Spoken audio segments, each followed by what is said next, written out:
They asked Imam al-Bukhari rahimahullah, what is the cure for memorization? What did he say? He said, نهمة الرجل ومداومة النظر. He said the cure for memorization is this drive within you, and also revising and going over things again and again and again. You're finishing the Quran so often.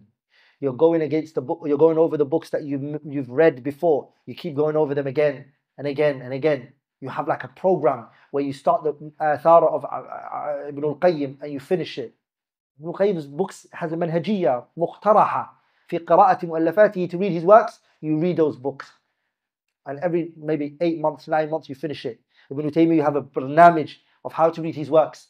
وهكذا. This is the مطالعة حرة. And then the nazms and the books that you need to memorize, you have program how to memorize it, the new ones, and the old ones, how you revise it so you can keep it, so you don't lose it. All of this is a lifetime thing.